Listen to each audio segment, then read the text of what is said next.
दुनिया की सबसे बड़ी जमहूरियत में आपका स्वागत है, जहां वोट रोशनी से तेज चलते हैं, गायब होते हैं, फिर वापस आकर हमेशा एक ही पार्टी के खाते में जमा हो जाते हैं। वोट चोर बीजेपी इसे आवाम का फैसला कहती है। बिल्कुल आवाम का ही फैसला है। वो आवाम जो सिर्फ वोटिंग के वक्त आती है और उसके बाद गायब हो जाती है। ऐसी आवाम जो वोटर लिस्ट में तो है लेकिन असलियत में कहीं नहीं। मैंने आज तक सियासत में इतनी दिलचस्पी रखने वाले भूत दुनिया में कहीं नहीं देखे, जो इलेक्शन वाले दिन आते हैं, वोट देते हैं और फिर अगले इलेक्शन तक गायब हो जाते हैं। आदाब दोस्तों, आप सभी का मुमरा टीवी पर स्वागत है। इलेक्शन कमीशन जो कि जमहूरियत का रखवाला माना जाता है, वो बीजेपी का जमूरा बन के रह गया है।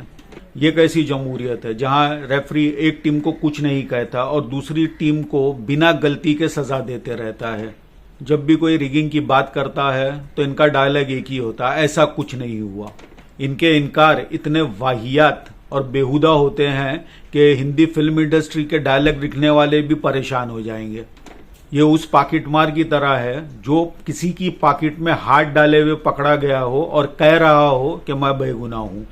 सीधी सी बात यह है कि बीजेपी ने जमहूरियत को एक घटिया मजाक बना दिया है और इलेक्शन कमीशन जमूरा बन के तालियां बजा रहा है।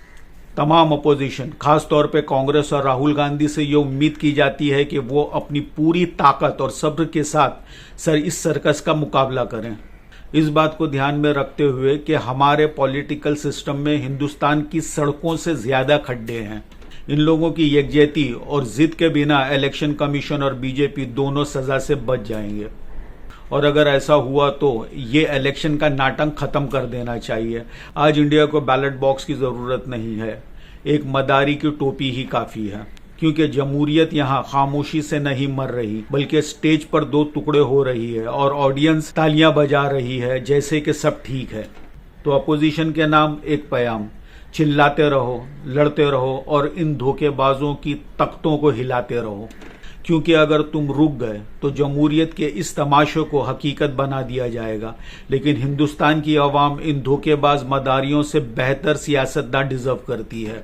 मैं गुजारिश करना चाहूंगा अपने तमाम व्यूवर्स से कि ये वोट चोरी के मामले में उस वक्त तक अपनी आवाज बुलंद करते रहे जब तक हर गुनहगार को सजा नहीं मिल जाती।